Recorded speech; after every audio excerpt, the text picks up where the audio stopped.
Oh, how I've missed that countdown. I know. That was a lot better than last week. She was like, it was not. This is the Hey Girl, Hey podcast. I'm your radio chick, Kiki Brown. We didn't even do that. We just went straight into our introduction. Talking. I'm your radio chick, Kiki Brown. And I'm the chatter chick, LaShawn Tipton. And I'm your millennial chick, Jerry Tipton. Just in case this is the first time you're listening, sorry about that. We just got so into the conversation. We didn't introduce ourselves, tell nobody what they were listening to. I know. This is the Hey Girl, Hey podcast. We appreciate you for joining. Before we went into break, we talked about Central Park Karen. Google that story. We won't have to reiterate what we talked about, but it filtered over into the situation that happened in Minneapolis where a Black man was killed by the name of George Floyd. 4 police officers have been fired. There are now riots. Folks are burning down Targets, and I was saying that all this from an assumption.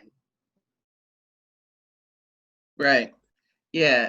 Allegedly. You don't even. This baffles me how you can stand on you can put your knee to someone's neck and not feel your knee is on their neck. You don't care. For one thing, you don't care. But what gets me is that just a couple weeks before this occurred, in Michigan, there were a bunch of white people with guns, like, AR-15s and AK-47s and hand grenades and everything, in front of cops, spitting at them, spewing things because they want to go back to work for the coronavirus. Nothing happened. This man allegedly wrote a check or something crazy, and you stood on his neck. When he never resisted arrest, he allowed you to handcuff him. Yep. And because they saw a Black man standing in front of him who was threatened because of just his color.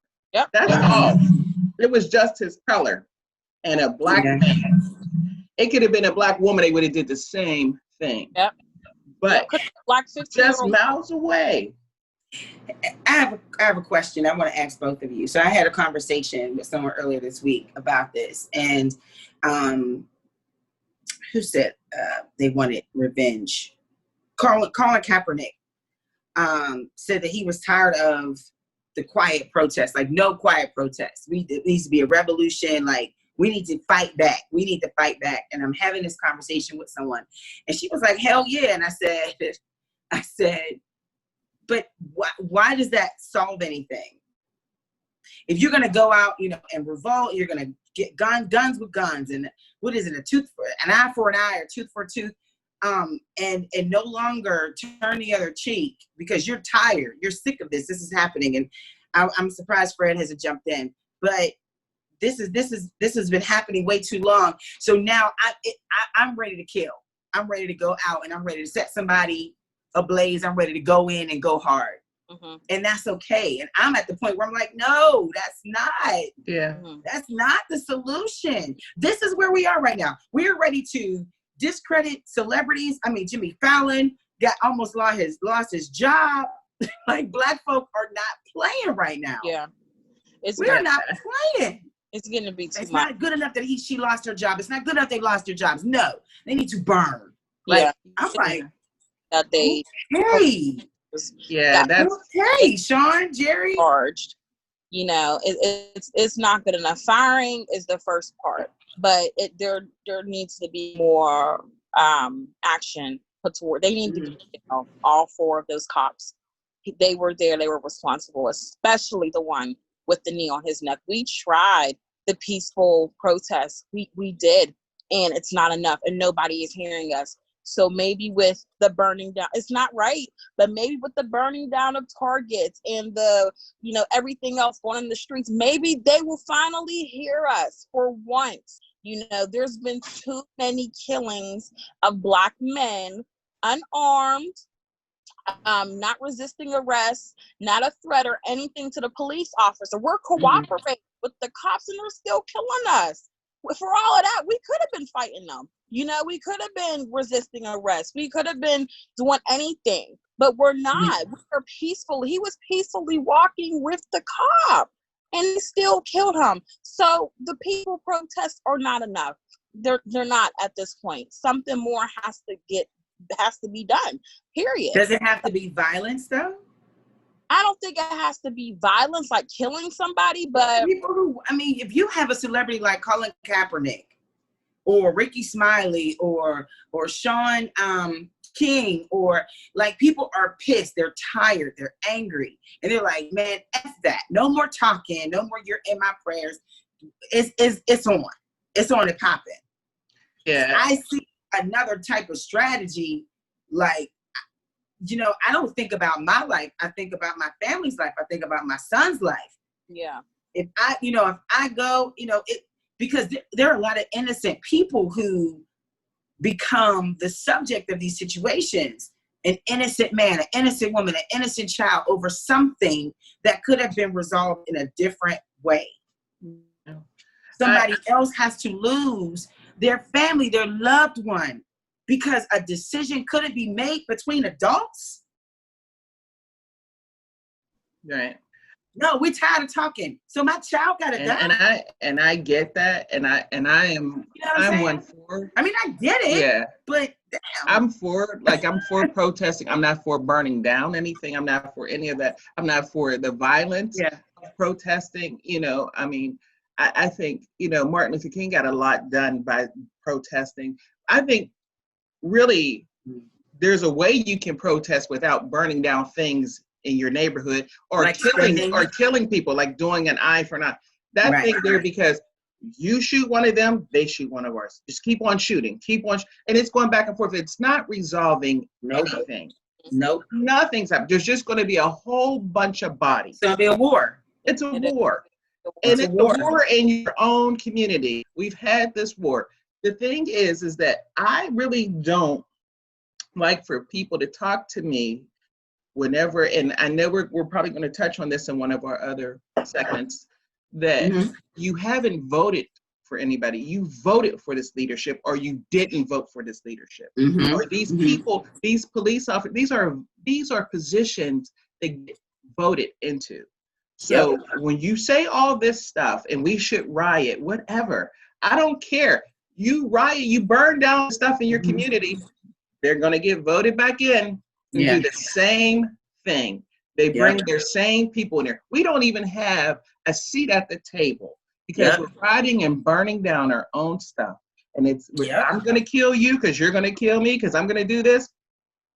And then one of those bullets would hit somebody innocent like myself. Yes. I'm not with that. I'd rather be at the table and have you change your mind. Thank you. Or, you know, just have, we have, you got to hold people accountable. That shooting and that loitering and burning down the Target. How many, we go to Target, why would we burn up? I like Target. Just don't shop there. Just don't shop there. Just don't. You always hit people with, you don't shop there. You hit them with the dollar. Don't shop there. What are you doing, burning it down so you won't have, so you got to go a little further out to go to a Target? But that, and another thing, LaShawn, that doesn't bring that person's child back. It doesn't bring them back. It doesn't even give them satisfaction. I'm sure these mothers who, you know, who have lost their children are thinking like, thanks, but he's my not baby, coming back. You know what I mean?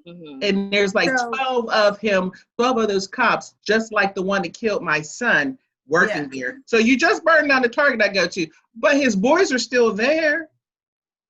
What are we doing here? You brought up voting. You brought up voting, LaShawn. Yes. We are in a critical election. Yeah. You brought up voting. We are in a critical election. We can't trust the current president, and we damn sure or low key don't trust Joe Biden. Yeah. We don't. He's like, that's all we got. Damn. And so you have some people who are so not sold on Joe Biden's BS that they're like, we're gonna hold the black vote hostage. So, I think that's so interesting. We're holding black. What happened to the black vote when Trump got elected? What was it? Well, right. So the how are person you who came holding up it with now? This idea also came up with vote or die. Yeah. So it's kind of a controversial type topic or discussion, because if we vote, you're saying if we don't vote, we're going to die. If we don't vote, it's going to kill us. Yeah. And since then, we've been going through our ups and downs as a community. And then for this particular one, you've lined up with a lot of other people that are in a higher tax bracket to say, we are going to hold the Black vote hostage until there is a Black agenda that we're satisfied with. Where are you getting these numbers? No one asked me what I was satisfied. Yeah, right. I didn't get the Zoom link. I did not get the Zoom link. I did not get the email on that one. You know, you're in a higher tax bracket. Like, yeah. I see you're reacting to what the world is reacting to. Got it. No problem. Yeah. But at the same time, please don't make any decisions for me, because you don't know my situation. Right. Y'all go ahead. You tell me. I like Diddy. I think he's cute. I love him.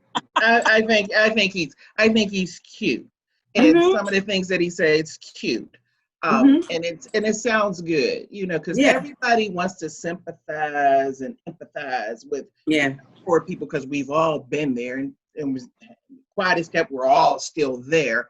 Right. And there's people like the Diddys who are not there, but still, you know, I was there and I know what's going on. Listen. You know, and I appreciate him and I appreciate what he's saying, but that's cute. You don't hold no Black votes hostage. Because we're lucky you get us to get out to the polls to vote. You're lucky you got us out the house. Yeah. Come on, you want to hold it hostage for what? So Trump can get back in there and sit there and Diddy be still doing his little dance. No, stop.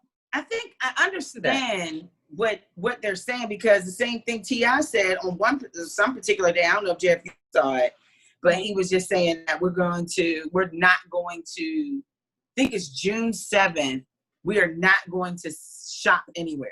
Like, I think he boycott something. Like, we're just not going to do any shopping. And I'm like, that's like Monique asking us to stop our Netflix.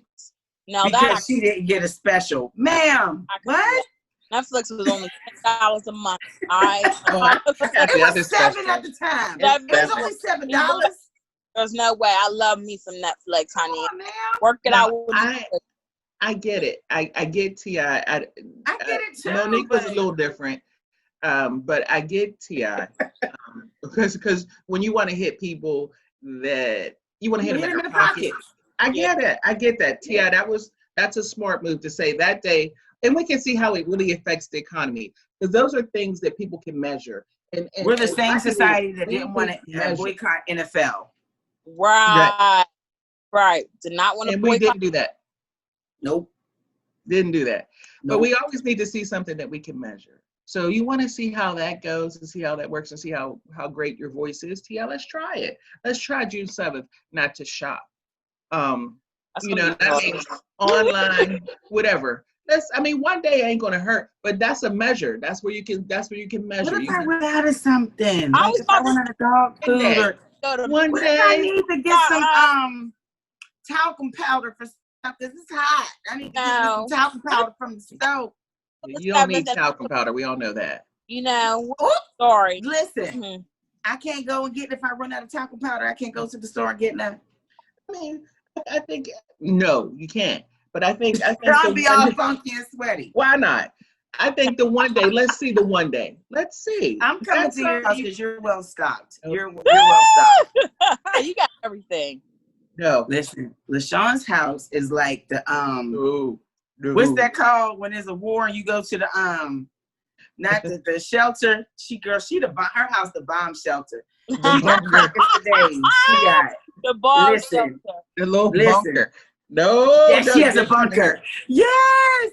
Jerry, next time we have a meeting, because all the meetings are designated are officially supposed to be mandatorily supposed to be held at LaShawn's house. Yes. It is mandatory that our meetings are held at LaShawn's house.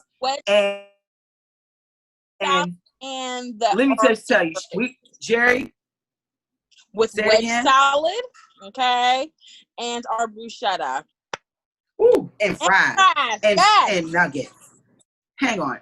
we're gonna take a break because I can't be telling everybody about the bunker. That's what we're going. We're going to the bunker now.